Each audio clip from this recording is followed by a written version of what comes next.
Hello, and welcome to a scene for Vampire by Gaslight. Today, Sir Trant is going to meet up with Miss Lovelace for a short conversation. She's sent a messenger to his house with an address and a time, and it's signed Lovelace. So you can probably be pretty sure that it's going to be her that turns up. But that's literally all it said. Time, place, Lovelace. And it's a small cafe that is open, and it's only like 6 o'clock in the evening, but because it's winter, it's already dark. So that's how we're starting the scene. How does Sir Trant arrive? By cab, and when he walks in, he's going to look around, and he wonders and he's looking for how empty this cafe is. It's not the busiest of cafes. There are a couple of tables. Mostly they've all been pushed together in one corner where a large group of people are chattering away. It seems like they've gathered here, or like it might be a regular gathering, but the majority of the rest of the cafe is fairly empty. And a woman is going to stand up from among the rest of this large group and is going to excuse herself and make her way over. It does seem quite mixed, which is unusual for conversations that are quite this animated. Because typically, or at least in your experience, in social situations, usually the guys will talk to the guys and the girls will talk to the girls, unless they are attempting to flatter or court individual groups of girls. Oh well. But unusual or not, it's not that out of the ordinary. Anyway, she's going to make her way over towards you. Good evening, Sir Trant.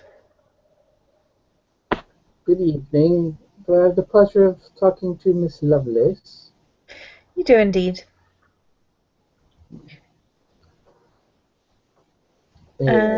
Shall we sit? And she'll gesture towards a booth that is tucked away from everything else. I'll take a seat, and I'll go over to the booth and wait until she sits down, then I'll sit down. Which she will do. Is there something I can help you with? Yes. If I may ask, have you noticed a change in your associate, Mr. Polka? Not especially. But then generally he goes about his own business and I go about mine. Well, he is in a rather difficult state. Did you hear about the death at the university? That young man falling to his death. Yes, I did hear something. Okay. Apparently, he was bewitched or hexed by a doll. And interesting. She'll actually pull out a very small notebook from somewhere and start writing in it. If you do happen to try and peer in, it's all in a strange shorthand, so you can't actually understand any writing in it. It's not written in English and it's not written in a different language. It's just using the shorthand things. Look more like squiggles than anything. Anyway, given I know nothing of hexing and such, we allowed Mr. Polka to examine it and study it. Unfortunately, he seems to have fallen under its spell, as it were. I see. Yes. At the moment, whenever the object is shown to him, he will not acknowledge it, and he cannot remember the object itself unless said object is shown to him. He will then either just demand possession of this object and then put it away, I assume, and forget about it again. But you can remember what this doll looked like. Yes. So it won't be a matter of willpower then. Huh? So it won't be a matter of willpower then. No offense. I believe it's a matter of proximity. Yes, and close association.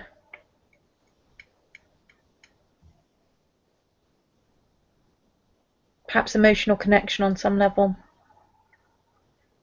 Interesting. Well, the thing is he is acting rather weird, and the effect it had on the young man who fell to his death, I'm afraid it may start working on him much the same way.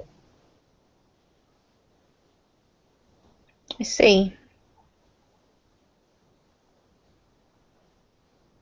Well, thank you for bringing this to my attention. Is there any other information you have on the subject? Well, here's the thing. I'm working with a little group of friends, and I was hoping you would help me either A, get the doll away from his possession so we can dispose of it, or B, tell us what to do. Because this doll, have, have, I'm afraid it's not useful, and also we are a little afraid of who may have hexed this thing, or who else it might fall into their possession. Yes, well, I shall have to look into the matter of the doll myself, but I would suggest looking into its origins carefully. If you can figure out who might have had reason to give this doll to the student, or who might have had it before them, if indeed it has struck elsewhere and the student happened to find it, who was affected beforehand. Quite a deal that you could be researching regarding its source. All right. And I will focus on dealing with my clanmate. All right. But I know we have clans don't usually talk with each other, but I have to if you do somehow free him of his hex, we would like to know. And if you cannot and require help, I suggest you go through me, and mayhaps, do you know Christian Fortescue? Yes, I'm aware of the gentleman. I'm aware of the Fortescues in general. He and he seems to be given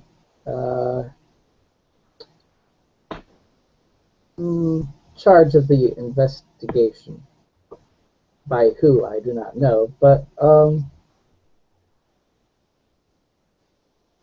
I was there when the man fell, or little after, and I have to say I don't want this to happen again, because his life towards the end was, well, let's just say if he had lived, he'd probably have stayed with me for the rest of his life. Yes. Well, I will have to look into the situation, as I said. It's very hard to be entirely certain what will be turned up until I become involved. All right. But as I said, thank you for letting me know about your concerns. Very good. Just please keep us informed, because better informed we are, the better we can handle this. Do you have any idea how many nights it might be until we might hear from you on the matter? I don't know. I will, like I said, look into it, see what I can discover, deal with the situation based on what I find, and then, if it appears prudent, inform you on as much as I feel that you need to know. Okay. I just want to, I may not have informed you, but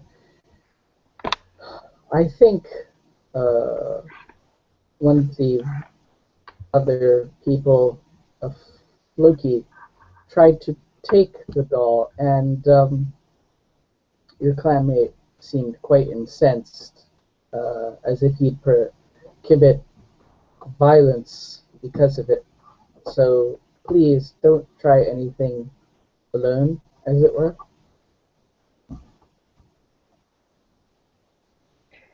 Thank you for the warning. I will take that into account when forming my plans. Very good.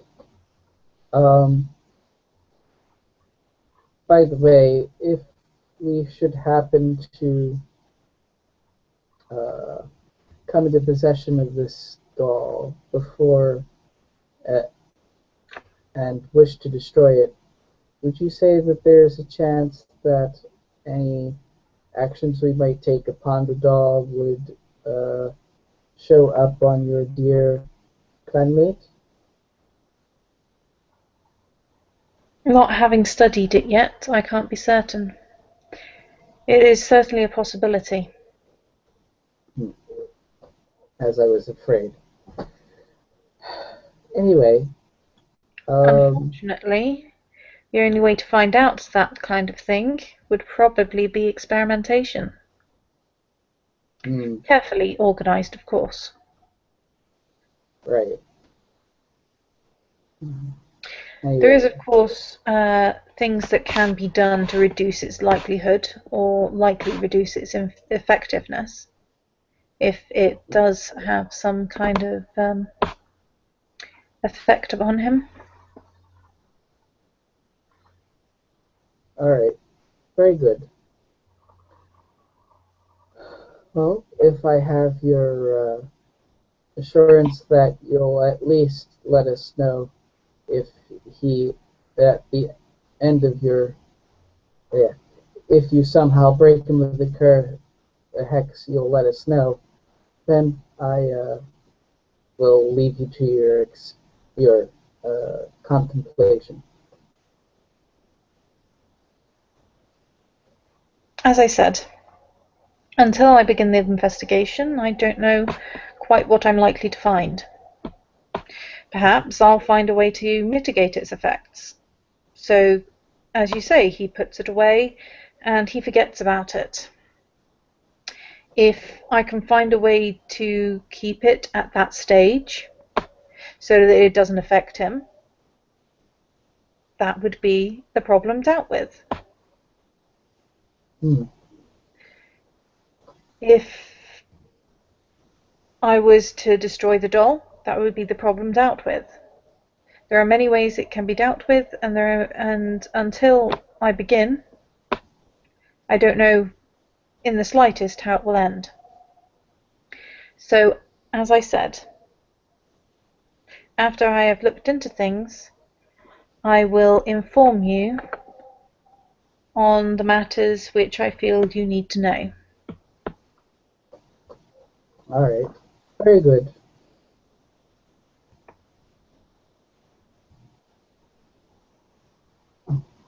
Is there anything else? Nope. It's I just needed to get the help of someone who's knowledgeable about such activities, since the one we were working with, who seems to be affected. So Yes. now that I have someone else who's working on it, let's hope that you don't become affected as well. I very much hope to avoid it.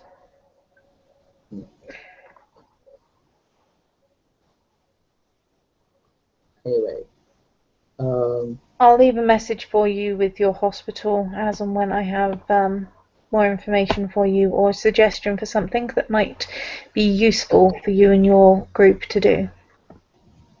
all right, and I will try and see if I can uncover any other odd dealings among the students or the um,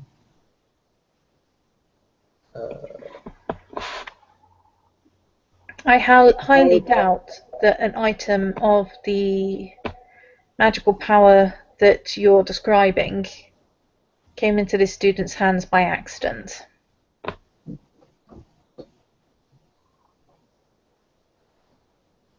Someone made it with a purpose. Someone placed it with a purpose. You find that person carefully, and hopefully without becoming affected yourselves. That could provide us with a sizable amount of information regarding the matter. all right. Just someone with the second sight did touch it and did say that it felt ancient, and the doll seemed malicious and possessive, whether of itself or the person which it was hexing, I don't know.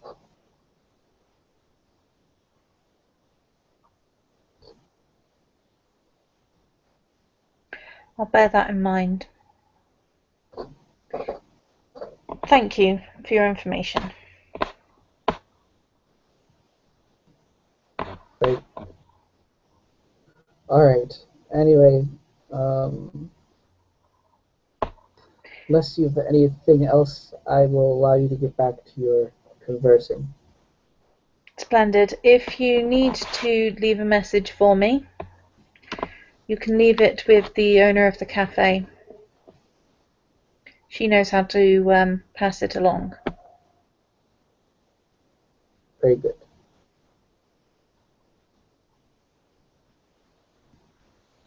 And Trent will get up and bow and wait for Lovelace to get up. Which she will, and she'll return to the rest of her group. And the chatter, if anything, gets louder as she joins back in again. So they all seem to want her opinion on whatever she's missed. Do I pick up any words of the chatter, or is it all basically science nonsense? I have no idea what it is. Mostly science nonsense. You have no idea what it is. There are also some comments that sound more psychological, but mostly with reference to kind of evolutionary psychology, which is very much in its infant stages at this point. Much like psychology in general. Well, psychology in general is definitely developing, but the concept of evolutionary psychology at all is brand spanking new. Okay. It might be something that you have heard of from hanging around the other people, but you probably have not the slightest clue about it. And with you heading off, I will end the scene there. Thank you, watchers, for watching. Thank you, Grant, for playing